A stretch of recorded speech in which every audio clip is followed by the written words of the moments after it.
Wade. Last day of the year. We'll start with the moon set. Not totally clear skies, but it's clear right there. 5 o'clock in the morning, and light enough the camera's working for that. Kind of like that picture. It's silhouetting nicely. Except for of course, the line across the screen from the moon. I don't get to enjoy that in person. A little breezy. See the flags waving a bit. So, hey. New Year's Eve day, 5 a.m. Hope you all are having a good day. Or if you haven't started to, hope you have a good day. And be safe. Because you know what? It ain't worth celebrating if you ain't going to be here tomorrow to enjoy it. So, hey, time to feed. Kick the shop lights on, turn the heat up a little bit. That way it's warm in there by the time I get back in there. One thing I'm short of this morning is my coffee. It's still brewing. Because sometimes you just forget. So, okay. I'll bring you back in a while. That wide cow with her butt in the middle of the screen. She kind of got me a little worried this morning. Like she's making mama noises. We're 19 days too early for any possible calves by the calendar.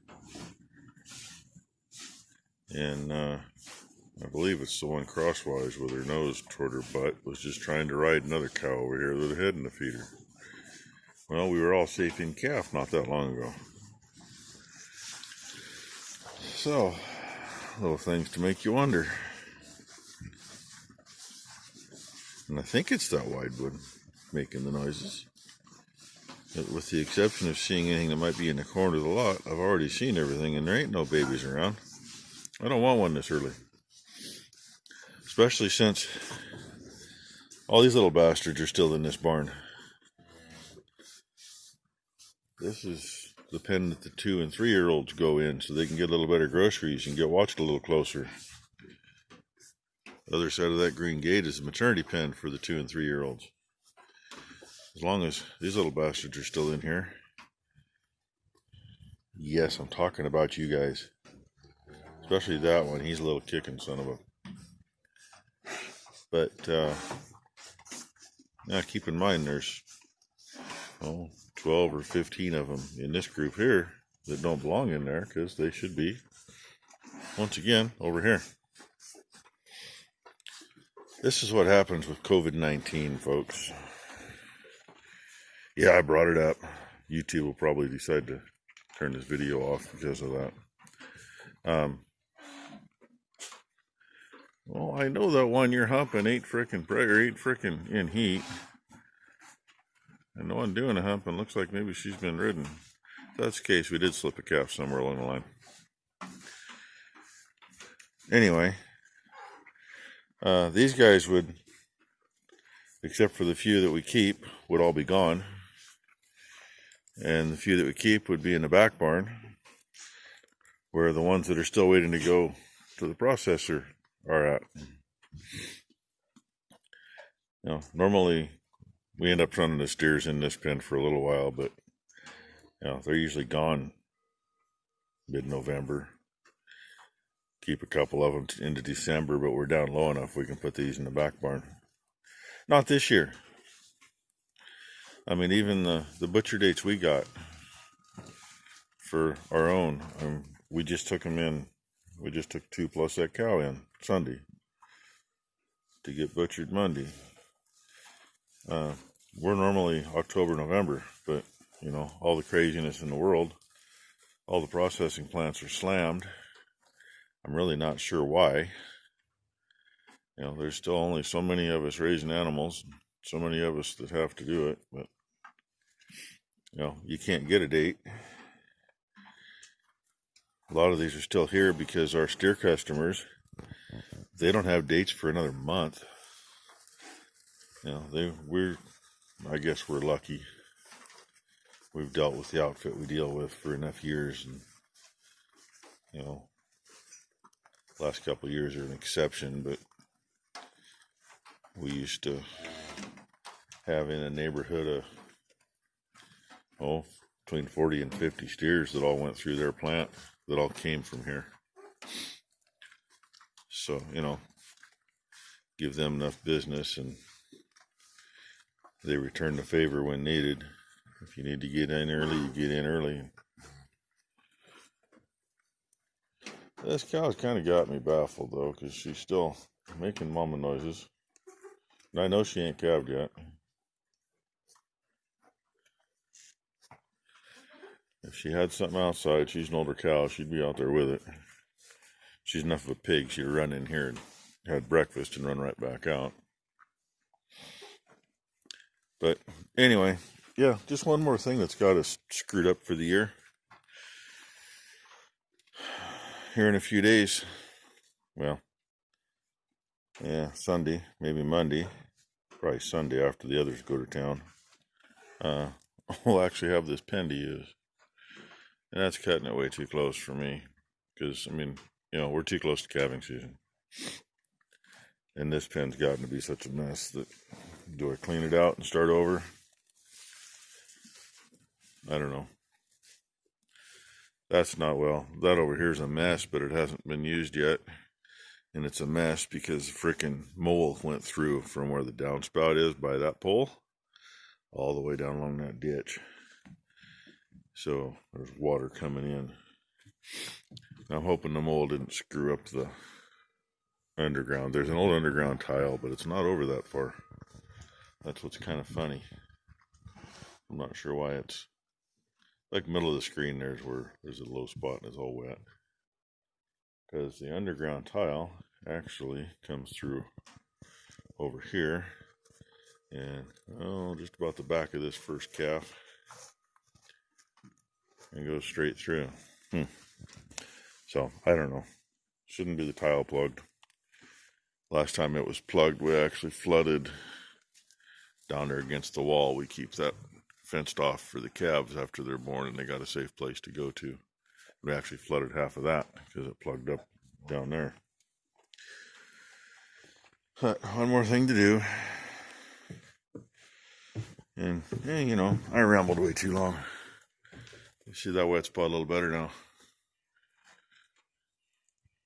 And all that's, yeah, I could do it with a skid steer, but that would require getting those power poles and the tin out of the way, which they need to get out of the way anyway. I just got to figure out where the hell to put them. Oh well, I rambled too much. I might have to make this a video without anything else today. Who knows? One little clip in yesterday's video. I thought it was an oops. It was a whole 3 seconds long while I was sitting on the skid steer at about, right here. And we were having troubles. It was being stubborn, fitting down and getting where we needed it so we could unhook it. So I just thought I'd mention that. I just got that one slid under. Time to lay on a creeper and set some blocks under it and get it up where it needs to be and get the mounts hooked, and then see about lifting it up in place. I know it's got to go forward quite a ways, and little silly butt's over here rubbing her back and huffing and a puffing and a moaning and a groaning and barking at me. And she wants to hide from the camera. See what I got to contend with, everybody? That's my co-worker.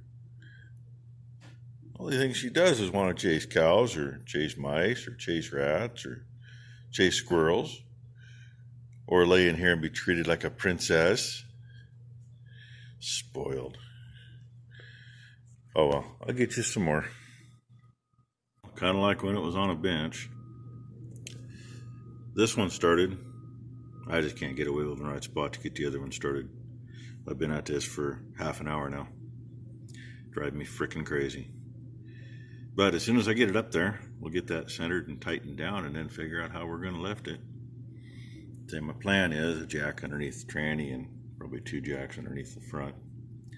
And looking at things, the height that I think we're going to be at, the pump will slide just under this front cross member, and that bolt there that needs to come out to change a belt will be accessed through that hole right there. Be just perfect. But if I'm going to do that, that means yes, the radiator does get moved up and forward. So I gotta make me some pieces. I'm just gonna probably take some square tubing and bolt onto the mounts that are here, and then bolt the radiator to it. It's gonna be the easiest thing and the quickest thing. So yeah, more to come. Probably way too long of a video already, but hey, you know, it's the last video of the year, so I may as well make it long. Hi, Ron. Hello. Well, told you it was way too long of a video, but look at that. Radiator is raised and shifted forward a little over 2 inches, about 2 3/8. Yeah. Not that I wanted to do that, but I kind of think we needed to do that. One thing about it, if the radiator's low on water, you know there's going to be plenty in the engine because it's all going to be below it. Yeah, don't know what else to say other than hopefully we're going to get it slid forward and raised up in the air here pretty soon. And of course, you know, Ron lays down over there on the creeper and puts that frickin' bolt right in first try. I fought it for half an hour. He gets it first try. Told him I got it lined up for him. Well, there's as close as it's going to be tonight. In order to get it where I want it, I'm going to end up cutting part of that cross member out for the pump. It's strong enough. There's enough depth there. Plus the yoke support acts as a cross member right there. Plus, once the engine mount's bolted in, there's another cross member, so it'll be good. And I'm getting kicked out of my own shop, so, but I still got to go feed cows. Still got to feed bales. That's what I'm going to go do. So, hey everybody, have a happy new year.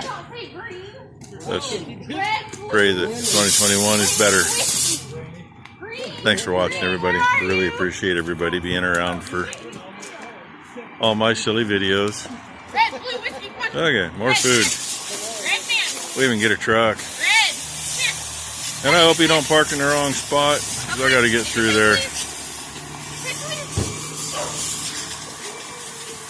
So, yeah, that just got a new wiring harness.